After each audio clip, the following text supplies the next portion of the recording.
Olá, igreja, boa noite, BV Nova. Sejam todos bem-vindos a este momento de reflexão, de leitura da Palavra de Deus e também de oração na vida da igreja. Eu quero dar início a este momento orando, falando com o nosso Deus, falando com o nosso Pai. Convido você também a se juntar comigo em oração. Oremos. Senhor nosso Deus e nosso Pai, é com o nosso coração alegre, cheio de gratidão, que nos achegamos ao Senhor, crentes e cientes de que o Senhor nos ouve nesta noite. Pedimos a Tua bênção, Senhor, sobre a vida da nossa igreja, dos pastores, das famílias. Pai, pedimos a Tua presença com cada membro, com cada lar que é alcançado, agora através dessa mensagem. Que o Senhor nos dê uma porção do Senhor, revelada através das Escrituras Sagradas nesta noite. É a oração que fazemos em nome de Jesus. Amém. Meus irmãos, ainda dentro desse pensamento acerca de um novo ano que está se iniciando, hoje é a primeira quinta-feira do ano de 2023, e nós temos pensado nos nossos cultos, mesmo online, acerca deste tempo de fim de ano, de início de ano, quando nós refletimos acerca daquilo que vivemos, quando nós planejamos acerca daquilo que viveremos, e quando nós chegamos a este momento, alguns cansados, outros que aproveitaram do recesso, das férias para recarregar as energias, mas de fato todos nós olhamos para um ano como um novo ano que começa com o nosso coração esperançoso, porque é claro que não apenas como crentes, mas como uma tendência humana, nós sempre pensamos que tudo pode melhorar, não é? Eu quero falar um pouco sobre esperança então nesta noite, e o texto que eu trago em meu coração está no livro das Lamentações de Jeremias, capítulo de número 3, a partir do verso 21. Preste atenção no que diz essa leitura. Diz assim: quero trazer à memória o que pode me dar esperança. As misericórdias do Senhor são a causa de não sermos consumidos, porque as suas misericórdias não têm fim, renovam-se cada manhã. Grande é a tua fidelidade. A minha porção é o Senhor, diz a minha alma. Portanto, esperarei nele. Bom é o Senhor para os que esperam por ele, para a alma que o busca. Até aqui que o Espírito Santo de Deus fale conosco através da palavra de Deus. Esse texto é muito conhecido, nós repetimos muito vários versículos desse trecho que eu li aqui. Nós repetimos muito essa expressão, quero trazer à memória aquilo que me dá esperança. Nós repetimos muito essa expressão, as misericórdias do Senhor são a causa de não sermos consumidos. Eu tenho nos meus alarmes, sempre que eu preciso colocar um despertador para acordar de manhã, o nome do meu despertador há muitos anos é Renovaram.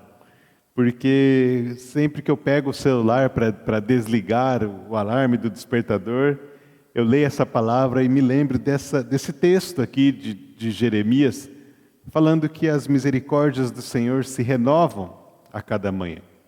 Embora esse texto seja conhecido e ele traga para nós um sentido de um bálsamo de alegria, de esperança, o contexto dele ele é um tanto quanto complicado, porque o contexto aqui do profeta Jeremias, ele está se lamentando, justamente porque a cidade de Jerusalém havia sido destruída. Aqui, Jeremias havia sido uma testemunha ocular de cenas da destruição da cidade, com pessoas morrendo e também testemunhando outras atrocidades. O que havia acontecido com Jerusalém não se tratava apenas da cabeça de Nabucodonosor, que havia sido rei, que havia invadido a cidade e destruído a cidade. Mas o que está acontecendo aqui é o próprio Deus disciplinando o seu povo, não por raiva, mas por justiça, por causa da transgressão que o povo havia cometido em relação à lei. Tanto é que aqui no capítulo 3 mesmo, o primeiro versículo, o próprio Jeremias diz assim: eu sou o homem que viu a aflição trazida pela vara da sua ira.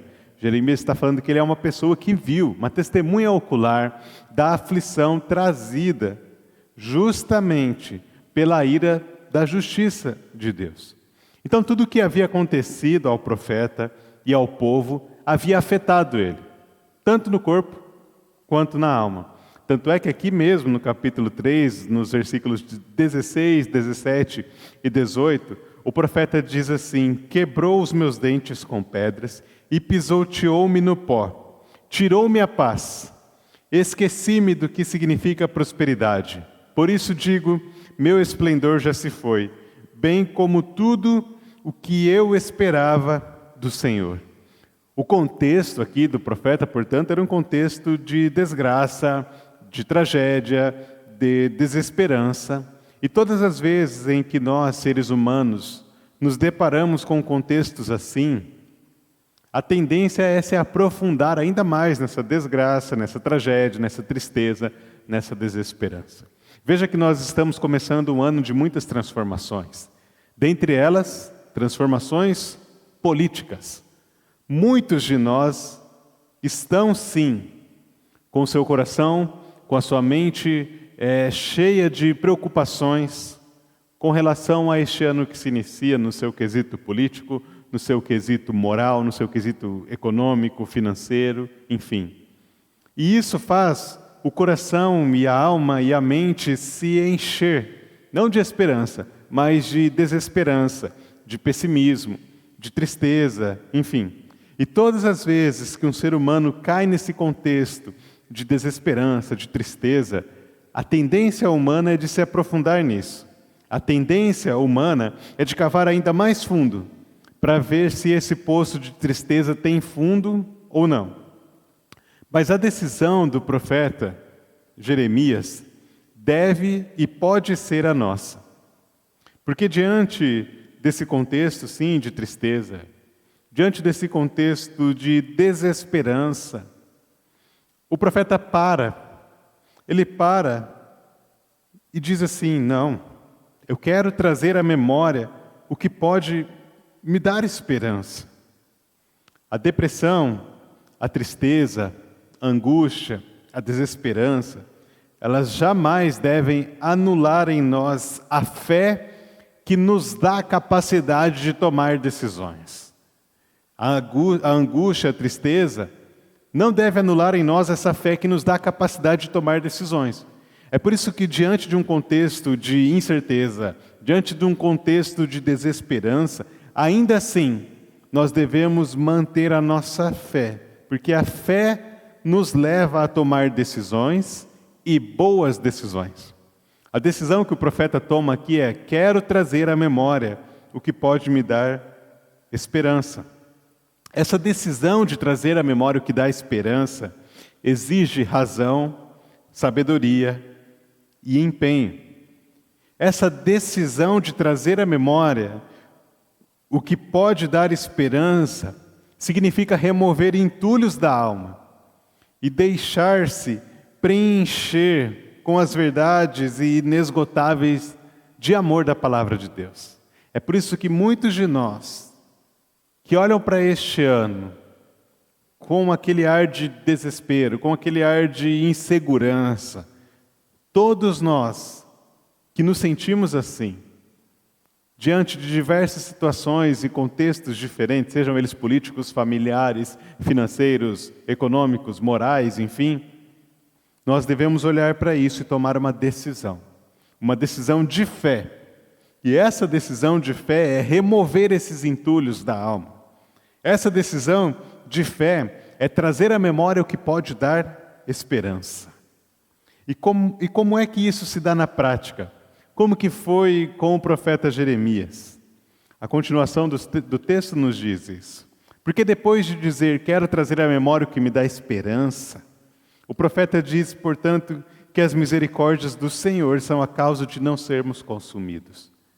Por isso que nós devemos nos lembrar da misericórdia de Deus, nos lembrarmos que Deus é misericordioso. O povo de Deus estava aqui sendo disciplinado, sim. Mas até a disciplina é uma ação de misericórdia de Deus. Mesmo que você não esteja vivendo uma disciplina direta por parte de Deus em sua vida, ainda assim você pode olhar para a misericórdia de Deus em te guardar, mesmo em meio a situações de destruição e de angústia. As misericórdias do Senhor é o que nos habilita a olhar para o futuro com esperança. É por isso que, ao meditar nesse texto, quero te convidar a trazer à memória também o que Deus já fez. O que Deus já fez na sua vida. É você se lembrar dessas misericórdias que se renovam a cada manhã. É se lembrar da promessa que Deus, das promessas que Deus faz através da palavra dele. É lembrar-se que Deus é bom. É lembrar-se que Deus, como um pai que disciplina sim os seus filhos, mas disciplina em amor. É lembrar que a palavra de Deus é cheia de promessas e de declarações de amor de Deus para com aqueles que o amam. E o Deus que se declara, o Deus que faz promessas, Ele é fiel a Ele mesmo. E essa fidelidade é infinita. É por isso que o texto diz, grande é a tua fidelidade. Que essa atitude do profeta seja também a nossa. Versículo 24 e versículo 25, o profeta diz, portanto, assim: a minha porção é o Senhor, diz a minha alma, portanto, esperarei nele. Bom é o Senhor para os que esperam por ele, para a alma que o busca. A minha porção é o Senhor, aquilo que eu tenho de importante, o meu tesouro, a minha herança é o Senhor. E lembrar-se disso é colocar-se em posição de que sim, eu posso esperar nele. De que sim, eu posso trazer à memória o que me dá esperança. De que sim, eu posso trazer à memória o que o Senhor já fez na minha vida. E isso enche sim a minha alma de esperança. É por isso que eu quero te convidar nesse início de ano e te incentivar neste momento a trazer à sua memória o que o Senhor já fez. E encher a sua alma sim de esperança. Mas também, além daquilo que o Senhor já fez, o nosso coração é inundado de esperança também, ao nos lembrarmos daquilo que Ele fará na minha vida, na sua vida, na vida da igreja. Nós podemos, pela graça de Deus, não apenas nos lembrar daquilo que o Senhor já fez, mas nos lembrarmos daquilo que Ele fará. E como nós podemos nos lembrar daquilo que Ele fará? Porque as promessas de Deus estão na palavra dEle.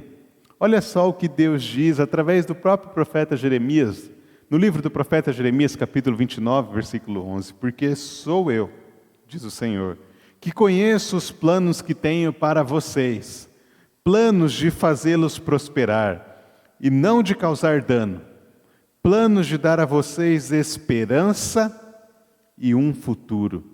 Ou seja, o nosso futuro está planejado pelo Senhor, o seu futuro está planejado pelo Senhor.